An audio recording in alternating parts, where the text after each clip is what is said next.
ಪ್ರೀತಿಯ ದ್ವಿತೀಯ PUC ವಿದ್ಯಾರ್ಥಿಗಳೇ, ಮತ್ತೊಮ್ಮೆ ನಮ್ಮ ಯೂಟ್ಯೂಬ್ ಚಾನಲ್ಗೆ ಸ್ವಾಗತವನ್ನು ಕೋರುತ್ತಿದ್ದೇನೆ. ನಾನು ನಿಮ್ಮ Islam sir. Welcome back to my another informative video. Government of Karnataka 2026-27 second year PUC model question papers.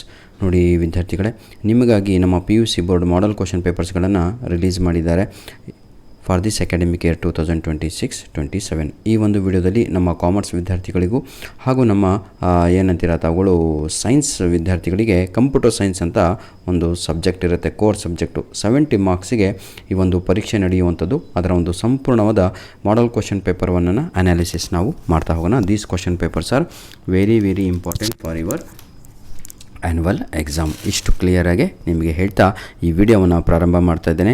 God bless you all. Please, ನಾನು ಹೇಳ್ತಾ ಇದ್ದೀನಲ್ವಾ, give me your valuable time ವಿದ್ಯಾರ್ಥಿಗಳೇ. ಈ ಸಮಯವನ್ನು ಈಗ ಕೊಟ್ಟರೆ ನೀವು ಆಯಿತಾ, you will be more happy in your exam hall. Anyhow, ಬನ್ನಿ ಈಗ ಫಸ್ಟ್ ಕ್ವಶನ್ ನೋಡ್ತಾ ಹೋಗೋಣ. The exception raised when the requested module definition is not found ಅಂತ ಇದೆ. Question number 1 right answer is, my dear children, option C ಆಗಿ ಇರುತ್ತದೆ. Option C ಅನ್ನುವಂಥದ್ದು right answer. ಇಲ್ಲಿ import error is right answer. Question number 2, my dear children, the method which is used to convert Python objects for writing data into a binary file. Question number 2 right answer is dump ಅಂತ ಇದೆ ಅಲ್ವಾ, ಅದು right answer ಆಗಿರುತ್ತದೆ. Clear?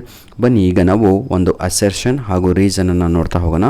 Stack follows LIF ಅಂದರೆ LIFO or rule ಅಂತ ಇದೆ. Reason ಏನಕ್ಕೆ ಅಂದರೆ insertion and deletion take place at the same time ಅಂತ ಇದೆ. Question number 3, my dear children, right answer. ಎರಡೂ ಕೂಡ ಇಲ್ಲಿ ಸರಿಯಾದದ್ದು. ಹಾಗಾಗಿ ಏನಂತೀರ, assertion is true and reason is correct or is correct reason ಅನ್ನುವಂಥದ್ದು ಸರಿಯಾದ ಉತ್ತರ ಆಪ್ಷನ್ ಎ ಆಗಿ ಇರುತ್ತದೆ. Question number 4, DQ is a version of queue which allows insertion and deletion at dash ಅಂತ ಇದೆ. Question number 4 right answer is at both ends ಅನ್ನುವಂಥದ್ದು right answer ಆಗಿರುತ್ತದೆ. Option C. Question number 5, my dear children, in bubble sort while sorting in ascending order which element reaches it's correct position after the first pass ಅಂತ ಇಲ್ಲಿ ಕೇಳಿದ್ದಾರೆ. ಅರ್ಥ ಆಗುತ್ತಾ ಎಲ್ಲರಿಗೂ? ಹಾಗಿದ್ರೆ ಯಾವುದು ಇಲ್ಲಿ ಸರಿಯಾದ ಉತ್ತರ ಅಂತ? Which is the right answer, my dear children? The correct answer is, ಹೇಳ್ತೀರಾ ಎಲ್ಲರೂ ಕೂಡ, the correct answer is the largest element ಅಂತ ಇದೆ ಅಲ್ವಾ, ಆಪ್ಷನ್ ಸಿ ಇದು ರೈಟ್ ಆನ್ಸರ್ ಆಗಿರುತ್ತದೆ. Question number 6, my dear children, in selection sort the smallest element is selected in each pass and placed in its correct position ಅಂತ ಇದೆ. ಹೌದಲ್ವಾ? ಹಾಗಿದ್ರೆ ಇದಕ್ಕೆ ಸರಿಯಾದ ಉತ್ತರ ಯಾವುದು ಅಂತ? ಯಾವುದು? Question number 6. ಕ್ವಶನ್ ನಂಬರ್ 6ಗೆ ರೈಟ್ ಆನ್ಸರ್ ಬಂದು ನಿಮಗೆಲ್ಲರಿಗೂ ಕೂಡ ಹೇಳ್ತೇನೆ. ಅದಕ್ಕಿಂತ ಮುಂಚಿತವಾಗಿ I request everyone those are watching this video, please send me your unit test 1 question paper to this mail ID. ಯಾರೆಲ್ಲ ನಮಗೆ ಯೂನಿಟ್ ಟೆಸ್ಟ್ 1 ಕ್ವಶನ್ ಪೇಪರ್ಗಳನ್ನು ನಿಮ್ಮ ಡಿಸ್ಟಿಕ್ಕಿಂದು ಯಾವುದೇ ಕ್ವಶನ್ ಪೇಪರ್ ಆಗಿರ್ಬೋದು, ದಯವಿಟ್ಟು ಈ ಒಂದು ಮೇಲ್ ID ಕಾಣ್ತಾ ಇದೆ ಅಲ್ವಾ, all-in-one-pdf-99@gmail.com is our mail ID. I request everyone, please send me your unit test 1 question paper. ನಿಜವಾಗಿಯೂ ಭಾಳ ಹೆಲ್ಪ್ ಆಗುತ್ತೆ ಕಂಡ್ರೋ, ಕಳಿಸ್ಕೊಡಿ. ಎನಿಹೋ, ಬನ್ನಿ ವಿದ್ಯಾರ್ಥಿಗಳೇ, ಕ್ವಶನ್ ನಂಬರ್ 6ಗೆ ರೈಟ್ ಆನ್ಸರ್ ಬಂದುಬಿಟ್ಟು ಆಪ್ಷನ್ ಸಿ ಆಗಿ ಇರುತ್ತದೆ. Clear? Next question number 7, the number of attributes in a relation is called dash ಅಂತ ಇದೆ. The number of attributes in a relation is called, ನನ್ನ ಪ್ರಕಾರ ಡಿಗ್ರಿ ಅಂದ್ಕೊಂಡಿದ್ದೀನಿ. ಏನಾದರೂ ತಪ್ಪಿದರೆ ದಯವಿಟ್ಟು ಕಮೆಂಟ್ ಮಾಡಿ ಮಕ್ಕಳೇ. ಕ್ವಶನ್ ನಂಬರ್ 7 ಆಯಿತಾ? ಕ್ಲಿಯರ್? ಬನ್ನಿ ಈಗ ಕ್ವಶನ್ ನಂಬರ್ 8 ಹೋಗೋಣ. The most popular query language used by RDBMS is dash ಅಂತ ಇದೆ. ಎಲ್ಲರಿಗೂ ಕೂಡ ಗೊತ್ತಿರುವಂಥದ್ದೇ ಆಯಿತಾ, everyone knows. Option A ಅನ್ನುವಂಥದ್ದು, option A is the correct answer. Clear? ಬನ್ನಿ ಈಗ ನಾವು ಕ್ವಶನ್ ನಂಬರ್ 9 ಹೋಗೋಣ. Which of the following is a single row string built in function ಅಂತ ಇದೆ. Question number 9, my dear children, ಆಯಿತಾ? Again easy ಆಗಿರುವಂಥ ಒಂದು ಪ್ರಶ್ನೆ ಇದು. ಇದಕ್ಕೆ ಸರಿಯಾದ ಉತ್ತರ ಬಂದು ಆಪ್ಷನ್ ಎ ಆಗಿ ಇರುತ್ತದೆ. ನೋಡಿ ವಿದ್ಯಾರ್ಥಿಗಳೇ, ಇನ್ನೂ ಪೋಷನ್ ಆಗಿರಲ್ಲ ನಿಮಗೆ, ಹಾಗಾಗಿ ನಿಮಗೆ ಎಲ್ಲದೂ ಕೂಡ ಹೊಸದು ಅಂತ ಕಾಣ್ತಾ ಇರ್ಬೋದು. ಏನು ಚಿಂತೆ ಮಾಡಬೇಡಿ. ಹಾಗಾಗಿ ಕೇವಲ ಮಾಡಲ್ 1 ಮಾತ್ರ ನಾನು ಅಪ್ಲೋಡನ್ನು ಮಾಡಿಕೊಡ್ತಾ ಇರುವಂಥದ್ದು. ಆಯಿತಾ? ಇದಾದ ಮೇಲೆ ನಿಮ್ಮ LBA ಪ್ರಶ್ನೆಗಳನ್ನು ನಾನು ರಿಲೀಸ್ ಮಾಡಿ ಕೊಡ್ತೇನೆ. Next mid term exam, next ನೀವೆಲ್ಲ ಕಂಪ್ಲೀಟ್ ಆಗಿರ್ತೀರ, thoroughly you will be prepared, ಹೌದಲ್ವಾ, for your exams. The operation is used to combine the selected rows of 2 tables at a time dash ಅಂತ ಇದೆ. Question number 10 my dear children. ಇದಕ್ಕೆ right answer ಬಂದುಬಿಟ್ಟು ನೀವೇ ನನಗೆ ಹೇಳ್ತೀರಾ ಅಂದುಕೊಂಡು ನಾನು ಈ ಒಂದು ಕ್ವಶನನ್ನು ಸ್ಕಿಪ್ ಮಾಡ್ತಾ ಇದ್ದೇನೆ. ಈಗ ಕ್ವಶನ್ ನಂಬರ್ 10 ನೀವೇ ನನಗೆ ಕಮೆಂಟ್ ಮಾಡಬೇಕು. Question number 11 my dear children, ಆಯಿತಾ. Correct expansion form of HTTP is dash ಅಂತ ಇದೆ. ಇಲ್ಲಿ ಬಹಳ ಜನ ವಿದ್ಯಾರ್ಥಿಗಳು ರಾಂಗ್ ಆನ್ಸರನ್ನು ಬರೆದು ಬಿಡ್ತೀರಾ. ರೈಟ್ ಆನ್ಸರ್ ಬಂದು ಹೈಪರ್ ಟೆಸ್ಟ್ ಟ್ರಾನ್ಸ್ಫರ್ ಪ್ರೋಟೋಕಾಲ್ ಅಂತ ಇದೆ ಅಲ್ವಾ.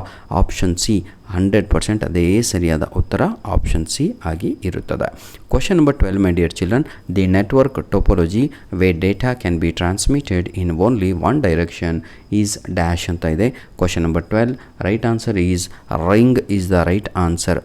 ರಿಂಗ್ ಅನ್ನುವಂಥದ್ದು ರೈಟ್ ಆನ್ಸರ್ ಆಗಿರುತ್ತದೆ. ವಿದ್ಯಾರ್ಥಿಗಳೇ, those who are watching this video, I request everyone, ಆಯಿತಾ, ಇದೇ ವಿಡಿಯೋದ ಡಿಸ್ಕ್ರಿಪ್ಷನ್ ಬಾಕ್ಸಿನ ಕೆಳಗಡೆ 5 ಸೆಟ್ ಕ್ವಶನ್ ಪೇಪರ್ ಏನು PUC ಬೋರ್ಡಿಂದ ವತಿಯಿಂದ ಕೊಟ್ಟಿದ್ದಾರಲ್ವ, ಅದರ ಲಿಂಕ್ಸ್ಗಳನ್ನು ನೀಡಿರ್ತೇನೆ.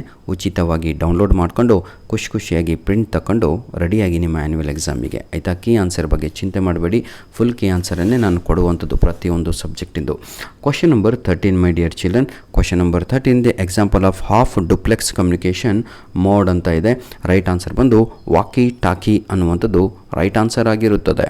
Question number 14. The communication protocol which establishes a dedicated and direct connection between communicating devices. Question number 14. Right answer is, my dear children, that is PPP ಅಂತ ಇದೆ ಅಲ್ವಾ, ಇದು ರೈಟ್ ಆನ್ಸರ್ ಆಗಿರುತ್ತದೆ. Question number 15, my dear children, the stand alone programs that are capable of working on its own dash ಅಂತ ಇದೆ.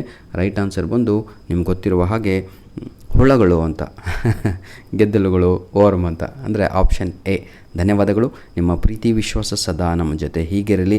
I request everyone, those who are watching this video, those who are my subscribers, please send me your unit test 1 question paper. ಈಗಾಗಲೇ exam ಮುಗಿದು ಹೋಗಿದೆ ಅಲ್ವಾ. ಯಾವುದೇ subject ಆಗಿರ್ಬೋದು, ಯಾರೆಲ್ಲ ಕಳಿಸ್ಕೊಟ್ಟಿಲ್ವೋ ದಯವಿಟ್ಟು ಈ ಒಂದು ಮೇಲ್ ಐ ಡಿ ಯಾವುದು all-in-one pdf@gmail.com ನಿಮ್ಮ ಪ್ರಶ್ನೆ ಪತ್ರಿಕೆಗಳನ್ನು ನಮಗೆ ಕಳುಹಿಸಿ ಕೊಡಿ ಸರ್. ಧನ್ಯವಾದಗಳು. ಬನ್ನಿ ವಿದ್ಯಾರ್ಥಿಗಳೇ, ಈಗ ನಾವು fill in the blanks using the appropriate words given in the bracket ನೋಡ್ತಾ ಹೋಗೋಣವಾ. ಬನ್ನಿ ಈಗ question number 16. The dash statement in Python is use to test an expression in the program code ಅಂತ ಇದೆ. ಕ್ವಶನ್ ನಂಬರ್ 16ಕ್ಕೆ ಸರಿಯಾದ ಉತ್ತರ ಬಂದು which is the right answer. ನೋಡಿ sir, this video is purely meant for our science and commerce students, second year PUCಗೆ. Right answer ಬಂದು ವಿದ್ಯಾರ್ಥಿಗಳೇ ಅಸರ್ಟ್ ಅನ್ನುವಂಥದ್ದು ರೈಟ್ ಆನ್ಸರ್ ಆಗಿರುತ್ತದೆ. Assert, ASSERT. ಕ್ವಶನ್ ನಂಬರ್ 16ಕ್ಕೆ. Question number 17 dash file consists of data stored as a stream of bytes ಅಂತ ಇದೆ. Question number 17 ಎಲ್ಲರಿಗೂ ಕೂಡ ಗೊತ್ತು, very very very easy, that is binary ಅನ್ನುವಂಥದ್ದು ರೈಟ್ ಆನ್ಸರ್ ಆಗಿರುತ್ತದೆ. Clear. Question number 18 my dear children. Question number 18 each row of a table is called dash ಅಂತ ಇದೆ. Right answer is each row of a table is called, ಏನು ಹೇಳ್ತೀರಾ, record ಅಂತ ಕರಿತೀವಿ. Question number 18ಗೆ record ಅನ್ನುವಂಥದ್ದು right answer ಆಗಿರುತ್ತದೆ. Question number 19 dash is a command which comes under DML ಅಂತ ಇದೆ. ಇದಕ್ಕೂ ಕೂಡ ಅಷ್ಟೇ insert is the right answer. Insert, SERT. Clear. Insert ಅನ್ನುವಂಥದ್ದು ಕ್ವಶನ್ ನಂಬರ್ 19ಗೆ, ಆಯಿತಾ. ರೆಕಾರ್ಡ್ ಅನ್ನುವಂಥದ್ದು ಕ್ವಶನ್ ನಂಬರ್ 18ಗೆ ಆನ್ಸರ್ ಆಗಿರುತ್ತದೆ. Question number 20 dash is an aggregate function in SQL ಅಂತ ಇದೆ. Right answer is Max, MAX. Clear all of you. ಧನ್ಯವಾದಗಳು. ನಿಮ್ಮ ಪ್ರೀತಿ ಹೀಗಿರಲಿ ಸರ್. ಮುಂದಿನ ಭಾಗ ಬಂದು ಆಲ್ರೆಡಿ ಎಷ್ಟು ಮಾರ್ಕ್ಸಿಗೆ ಕಂಪ್ಲೀಟ್ ಆಯ್ತು ರೀ, 15 + 5 20 ಮಾರ್ಕ್ಸ್. ನೋಡಿ, 70 ಮಾರ್ಕ್ಸ್ ಕ್ವಶನ್ ಪೇಪರಲ್ಲಿ 20 ಮಾರ್ಕ್ಸ್ ನಾವು ಕಂಪ್ಲೀಟ್ ಮಾಡಿದ್ದೇವೆ. ಈಗ ನಾವು ಪಾರ್ಟ್ B-ನಲ್ಲಿದ್ದೀವಿ. Answer any 4 questions, each question carries 2 marks ಅಂತ ಇದೆ. ಇದರ ಅರ್ಥವೇನು ಮಕ್ಕಳೇ? ಪ್ರತಿಯೊಂದು ಪ್ರಶ್ನೆಗೆ ಇಲ್ಲಿ ನಿಮಗೆ ಎಷ್ಟು ಮಾರ್ಕ್ಸ್ ಸಿಗುತ್ತೆ ಹೇಳಿ ನೋಡೋಣ. ಪ್ರತಿಯೊಂದು ಪ್ರಶ್ನೆಗೆ ನಿಮಗೆಲ್ಲರಿಗೂ ಕೂಡ ಇಲ್ಲಿ ಹೇಳಿ 2 ಅಂಕಗಳು ಸಿಗುತ್ತೆ, ಆಯಿತಾ. 4 2s 8. ಹಾಗಿದ್ದರೆ ಪಾರ್ಟ್ B-ನಲ್ಲಿ ಯಾವೆಲ್ಲ ಇಂಪಾರ್ಟೆಂಟ್ ಕ್ವಶನ್ಸ್ಗಳು ನಿಮ್ಮ ಆ್ಯನ್ಯುವಲ್ ಎಕ್ಸಾಮಿಗೆ ಬರುತ್ತೆ ಅಂತ ನೋಡ್ತಾ ಹೋಗೋಣ. What is prefix and post prefix expressions ಅಂತ ಇದೆ. ಪ್ರಿಫಿಕ್ಸ್ ಎಕ್ಸ್ಪ್ರೆಷನ್ಸ್ ಅಂದರೆ ಏನು ಅಂತ ಬರೆದ್ರೆ 1 ಮಾರ್ಕ್ ಸಿಗುತ್ತೆ. ಪೋಸ್ಟ್ ಪ್ರಿಫಿಕ್ಸ್ ಅಂತ ಬರೆದ್ರೆ 1 mark you will gain. The expressions where the operator appears before the operands is called prefix expression. What is post prefix expression? The expression where the operator appears after the operands is called. ಏನು ಇಲ್ಲ ಕಣ್ರಿ, ನಾನೇ ನಿಮಗೆ ತಿಳಿಸಿಬಿಡ್ತೇನೆ. Prefix ಅಂತ ಹೇಳಿದರೆ ನಿಮಗೆ ಇದು out of syllabus example ಕೊಡ್ತಾ ಇರೋದು, ಬೇಜಾರಾಗಬೇಡಿ. ಹ್ಯಾಪಿಗೆ ಅನ್ಹ್ಯಾಪಿ ಅಂತ ಎಲ್ಲಿ ಸೇರಿಸ್ತೀವಿ, ಅದನ್ನು ನಾವು ಬಿಫೋರ್ ದಿ ಬೇಸ್ ವರ್ಡ್ ಅಂತ ಕರಿತೀವಿ. ಬಿಫೋರ್ ದಿ ವರ್ಡ್, ಹೌದಲ್ವ? ಹ್ಯಾಪಿಗಿಂತ ಮುಂಚಿತವಾಗಿ ಸೇರಿಸಿದರೆ ಅದನ್ನು ಬಿಫೋರ್ ಅಂತ ಕರಿತೀವಿ. ಅದನ್ನು ನಾವು ಇಲ್ಲಿ ಪ್ರಿಫಿಕ್ಸ್ ಅಂತ ಕರಿತೀವಿ, ಮುಂಚಿತವಾಗಿ ಜೋಡಿಸುವುದು ಅಂತ ಒಂದು ಎಕ್ಸಾಂಪಲ್ ನೆನಪಿಟ್ಕೊಳ್ಳಿಕ್ಕೆ. ಆದರೆ ಈ ಎಕ್ಸಾಂಪಲ್ ಕೊಡಬಾರ್ದು ಕಂಪ್ಯೂಟರ್ ಸೈನ್ಸ್ನವ್ರಿಗೆ. Question number 22, write any two application of queues in computer science ಅಂತ ಇದೆ. ಈ 3 ಕೊಟ್ಟಿದ್ದೀವಿ, ಯಾವುದಾದ್ರೂ 2 ಬರೆದ್ರೆ ಸಾಕು, you will get 2 marks. Handling multiple users request on a web server, job scheduling in a multitasking operating system, ಇನ್ನೊಂದು managing multiple print request in a printer queue ಅನ್ನುವಂಥದ್ದು. Question number 23, what is collision situation and collision resolution in hashing ಅಂತ ಇದೆ. ಬನ್ನಿ ಈಗ ನೋಡ್ತಾ ಹೋಗೋಣ. ಎರಡೂ ಕೂಡ ಸಪ್ರೇಟಾಗಿ ತಾವುಗಳು ಎಕ್ಸಾಮಲ್ಲಿ ಬರೀಬೇಕು. ಫಸ್ಟು ಸಿಚುಯೇಷನು, ಇನ್ನೊಂದು ರೀಸೊಲ್ಯೂಷನ್ ಅಂತ, ಆಯಿತಾ. When 2 or more elements are mapped to the same location in a hash table it is called collision. ಇನ್ನೊಂದು, it is a technique use to handle and store multiple data items that are assigned the same hash address in a hash table ಅಂತ. ಬನ್ನಿ ವಿದ್ಯಾರ್ಥಿಗಳೇ, question number 24 ನೋಡಿ sir. ಒಂದು 7 ಪ್ರಶ್ನೆಗಳನ್ನು ಕೊಟ್ಟಿರ್ತಾರೆ, ಹೌದಲ್ವಾ? ಇದರಲ್ಲಿ ಬರೀಬೇಕಾಗಿರೋದು ಕೇವಲ 4. You need to attend only 4 questions. 4 to 8 ಆಗುತ್ತೆ. ಯಾವುದರಲ್ಲಿ ಪರ್ಫೆಕ್ಟಾಗಿದ್ದಿರೋ ಪರ್ಫೆಕ್ಷನ್ ಅಂತ ಬರುತ್ತಲ್ವ, ಅದನ್ನು ಕ್ವಶನ್ಸನ್ನು ಪಿಕ್ ಮಾಡಬೇಕು. Those questions you need to pick in exam. Write the rules which are ಏನಂತೀರ imposed on a attribute of the relation. Each attribute, ಯಾವುದಾದ್ರೂ 2 ರೂಲನ್ನು ಬರೆದ್ರೆ ಮುಗಿತ್ಕೊಂಡ್ರೆ. Each attribute in a relation must have a unique name. One more, the order of attributes in a relation does not matter. Give me the difference between the char and varchar data types in SQL ಅಂತ ಇದೆ. ನೋಡ್ರೋ, ನನ್ನ ಪ್ರೊನೌನ್ಸಿಯೇಷನಲ್ಲಿ ಅಥವಾ ಉಚ್ಚಾರಣೆಯಲ್ಲಿ ಏನಾದರೂ ತಪ್ಪಾದರೆ ಕ್ಷಮಿಸಬೇಕು. English teacher ಅಂದ ತಕ್ಷಣ ಕರೆಕ್ಟಾಗಿ ಇದನ್ನು ಪ್ರೊನೌನ್ಸಿಯೇಷನ್ ಮಾಡ್ತಾರೆ ಅಂತ ಅಲ್ಲ, ಫಸ್ಟ್ ಒಂದು ಸಲನಾದರೂ ಅದನ್ನು ಕೇಳಿರಬೇಕು. ಈಗ ಸೈಕಾಲಜಿ ಅಂತ ವರ್ಡೇ ನಾವು ಕೇಳಿಲ್ಲ ಜೀವನದಲ್ಲಿ ಅಂತ ಹೇಳಿದರೆ ಇಮ್ಯಾಜಿನ್ ಯುವರ್ ಸೆಲ್ಫ್, ಆಯಿತಾ. ಬರೆದಾಗ ಅದನ್ನು ಪಿ ಸೈಲೆಂಟ್ ಅಂತ ಯಾರಿಗೂ ಕೂಡ ಗೊತ್ತಾಗಲ್ಲ ಕಣ್ರಿ. ಯಾಕಂದರೆ ಅದಕ್ಕೆ ಹೇಳೋದು ಆಲ್ 4 ಸ್ಕಿಲ್ಸ್ ವರ್ಕ್ ಆಗಬೇಕು ಯಾವತ್ತೂ ಕೂಡ, ಯಾರಿಗೇ ಆಗಿರ್ಬೋದು, ಟೀಚರಿಗೆ ಆಗಿರ್ಬೋದು, ಮಕ್ಕಳಿಗೆ ಆಗಿರ್ಬೋದು. ಅದನ್ನು ನಾವು reading skill, writing skill, listening skill ಅಂತ ಕರಿತೀವಿ, ಆಯಿತಾ. LSRW ಅಂತ. ಇವು 4 ಸ್ಕಿಲ್ಸ್ಗಳು ವರ್ಕೌಟ್ ಆದರೆ ಸ್ಪೀಕಿಂಗ್ ಸ್ಕಿಲ್, ಆಯಿತಾ. Then only we can pronounce right ಅಂತ. ಎನಿಹೌ, ಇದು ಇಷ್ಟು ನಾನು ಹೇಳ್ತಾ ಹೋದರೆ ವಿಡಿಯೋ ಲೆಂತಿ ಆಗುತ್ತೆ ಮಕ್ಕಳೇ. ಕರೆಕ್ಟಾಗಿ ನೋಡ್ಕೊಂಬಿಟ್ರೆ ಬಹಳ ಒಳ್ಳೆಯದು. ಅರ್ಥ ಆಗುತ್ತಲ್ವಾ? ಧನ್ಯವಾದಗಳು. ಈಗ ಪಾರ್ಟ್ ಸಿಗೆ ನಾವು ಬರ್ತಾಯಿದ್ದೀವಿ. ಪಾರ್ಟ್ ಸಿನಲ್ಲೂ ಅಷ್ಟೇ, answer any 4 questions, each question carries 3 marks ಅಂತ ಇದೆ. ಇಲ್ಲೂ ಕೂಡ ಅಷ್ಟೇ 8 ಪ್ರಶ್ನೆಗಳನ್ನು ಕೊಟ್ಟಿರ್ತಾರೆ. Out of 8 you need to attend only 4. ಯಾವುದಾದ್ರೂ 4 ಪ್ರಶ್ನೆಗಳನ್ನು ಬರಿಬೇಕು. ಆ 4 ಪ್ರಶ್ನೆಗಳು ನಿಮ್ಮ ಪರ್ಫೆಕ್ಷನನ್ನು ತೋರಿಸ್ಬೇಕು, ಇವರ ಪ್ರಿಪ್ರೇಷನ್, ಆಯಿತಾ. ನಿಮ್ಮ ಯಾವ ರೀತಿಯಾಗಿ ಪ್ರಿಪೇರ್ ಆಗಿದ್ದೀರಾ ಅನ್ನುವಂಥದ್ದು ಇಲ್ಲಿ ಆನ್ಸರ್ ಪೇಪರಲ್ಲಿ ತೋರಿಸ್ಬೇಕಾಗತ್ತೆ. So selection should be good. Selection ಬಹಳ ಹೇಗಿರಬೇಕು ಅಂದರೆ ಸ್ಯಾಟಿಸ್ಫ್ಯಾಕ್ಷನ್ ನಿಮಗಾಗಬೇಕು. ಮೊದಲಿಗೆ what is the need for exceptional handling ಅಂತ ಇದೆ. 4 ಪಾಯಿಂಟ್ಸನ್ನು ಬರೆದಿದ್ದೇವೆ. ಕೋರ್ ಸಬ್ಜೆಕ್ಟ್ ಅಂದ್ರೆ ಹಾಗೆ ಕಣ್ರಿ, ಪಾಯಿಂಟ್ ವೈಸು ಮಾರ್ಕ್ಸ್ ಸಿಗುತ್ತೆ, ಲ್ಯಾಂಗ್ವೇಜಲ್ಲಿ ಸಿಗಲ್ಲ. Question number 29, explain any 3 file opening mode ಇನ್ ಡೇಟಾ ಫೈಲ್ ಹ್ಯಾಂಡ್ಲಿಂಗ್ ಅಂತ. ಬನ್ನಿ ವಿದ್ಯಾರ್ಥಿಗಳೇ, ಈಗ ಡಿಫೈನ್ ಅಂತ ಕೊಟ್ಟಿದ್ದಾರೆ. ಡಿಫೈನ್ ಅಂತ ಹಾಕಿಬಿಟ್ಟು 3 ಪ್ರಶ್ನೆಗಳನ್ನು ಕೊಟ್ಟಿದ್ದಾರೆ. ಯಾಕೆಂದರೆ ಪ್ರತಿಯೊಂದು ಪ್ರಶ್ನೆಗೆ 3 ಅಂಕಗಳು. ಬನ್ನಿ, first one constant time algorithm ಅಂತ ಇದೆ. Second question linear time algorithm. Third question quadratic time algorithm. ಈ 3 ಪ್ರಶ್ನೆಗಳನ್ನು ತಾವುಗಳು ಇಲ್ಲಿ ಬರೀಬೇಕಾಗತ್ತೆ 3ಗೂ ಕೂಡ, ಆಯಿತಾ. ಭಾಳ ಈಸಿ ಇದೆ ಸರ್, ಏನಿಲ್ಲ, 3 ಲೈನ್ ಇದೆ, ಆಯಿತಾ. ಬನ್ನಿ ಕ್ವಶನ್ ನಂಬರ್ 31 ನೋಡ್ತಾ ಹೋಗೋಣ. Write an algorithm to search an element using linear search method ಅಂತ ಇದೆ, ಇದನ್ನು ಬರೀರಿ ಎಕ್ಸಾಮಲ್ಲಿ. Question number 32 briefly explain database schema, data constant and data manipulation ಅಂತ ಇದೆ. ಇದು ಕೂಡ ಅಷ್ಟೇ 3 ಪಾಯಿಂಟ್ಸನ್ನು ಬರೆದಿದ್ದೀವಿ, 3 marks easily you will get. Question number 33 explain different math single row function used in SQL ಅಂತ ಇದೆ. 3 ಬರೀರಿ ಸರ್, 3 ಅಂಕಗಳು ಸಿಗುತ್ತೆ. Right note on local area network ಅಂತ ಇದೆ, ಇದೆಲ್ಲರಿಗೂ ಕೂಡ ಗೊತ್ತಿರುವಂಥದ್ದೇ, ಬೇಸಿಕ್ ಕಂಪ್ಯೂಟರ್ ಕಂಟ್ರಿ ಇದು. ಬನ್ನಿ ಲ್ಯಾನ್ ಬಗ್ಗೆ, ಲೋಕಲ್ ಏರಿಯಾ ನೆಟ್ವರ್ಕ್ ಅಂದ್ರೇ ಲ್ಯಾನ್ ಅಂತ. ಎಲ್ ಅಂದರೆ ಲೋಕಲ್, ಎ ಅಂದರೆ ಏರಿಯಾ, ನೆಟ್ವರ್ಕ್ ಅಂದರೆ ಎನ್ ಅಂತ. ಹಾಗಿದ್ರೆ A LAN connects computer and devices within a limited area such as room, building or campus. ಇದು ಲ್ಯಾನಿನ ಅರ್ಥವೇನು ಅಂದರೆ ಲೋಕಲ್ ಏರಿಯಾ ನೆಟ್ವರ್ಕ್ ಅಂತ. ನಮ್ಮದೇ ಆದಂಥ ಒಂದು ನೆಟ್ವರ್ಕನ್ನು ಸೃಷ್ಟಿ ಮಾಡಿಕೊಂಡು ಅದೇ ಒಂದು ಸ್ಥಳದಲ್ಲಿ ಬಳಕೆಯನ್ನು ಮಾಡುವಂಥದ್ದಾಗಿರುತ್ತೆ. ಫಾರ್ ಎಕ್ಸಾಂಪಲ್, ನೀವೊಂದು ಕಾಲೇಜಲ್ಲಿ ಇದ್ದೀರಾ ಅಂದರೆ ಆ ಕಾಲೇಜಿಗೆ ಪೂರ್ತಿ ಬಿಲ್ಡಿಂಗಿಗೆ ಒಂದು ನೆಟ್ವರ್ಕನ್ನು ಏನು ಮಾಡಿರ್ತಾರೆ ಅಂದರೆ ಏನಂತೀರ ಸೆಟ್ ಮಾಡಿರ್ತಾರೆ, ಅದನ್ನು ನಾವು ಲೋಕಲ್ ಏರಿಯಾ ನೆಟ್ವರ್ಕ್ ಅಂತ ಕರಿತೀವಿ. ಅಥವಾ ನಿಮ್ಮ ರೂಮಲ್ಲೇ ಸೆಟ್ ಮಾಡ್ಕೊಂಡಿರ್ತೀರ, ಅದನ್ನು ನಾವು ಲೋಕಲ್ ಏರಿಯಾ ನೆಟ್ವರ್ಕ್ ಅಂತ ಕರಿತೀವಿ. ನೋಡಿ, ಅದನ್ನು ಕೇಬಲ್ ಮುಖಾಂತರ ಮಾಡ್ತೀವಿ. ಆ ಕೇಬಲ್ ಫೈಬರ್ ಆಪ್ಟಿಕ್ಸ್ ಆಗಿರ್ಬೋದು ಅಥವಾ ವೈಫೈ ಆಗಿರ್ಬೋದು, ವೈಫೈ ಮುಖಾಂತರ ಆಗಿರ್ಬೋದು. ಯಾಕಂದರೆ ಈಗ ಬರ್ತಾ ಬರ್ತಾ ಜನ್ರೇಷನ್ ಅಪ್ಡೇಟ್ ಆಗ್ತಾಯಿದೆ ಅಲ್ವಾ, ಅದನ್ನು ವೈಫೈ ಮುಖಾಂತರನೂ ಕೂಡ ಮಾಡ್ಕೊತಾ ಇದ್ದೀವಿ ಕನೆಕ್ಷನ್ಗಳನ್ನು. ನೆಕ್ಸ್ಟು, ಈ ಲ್ಯಾನ್ಗಳ ಉಪಯೋಗವೇನು ಅಂದರೆ ಬಹಳ ಹೈ ಸ್ಪೀಡ್ ಇಂಟರ್ನೆಟ್ ಇರುತ್ತೆ. ಯಾಕಂದರೆ ಯಾರು ಕೂಡ ಇದನ್ನು ಏನಂತೀರ ತಗೊಳ್ಳೋ ಅಕ್ಕಪಕ್ಕದವರಿಗೆ ಇದನ್ನು ನಾವು ಅವೈಲಬಲ್ ಮಾಡಿ ಕೊಟ್ಟಿರಲ್ಲ ಬರೇ ಒಂದು ಸ್ಥಳಕ್ಕೆ, ಹೌದಲ್ವಾ.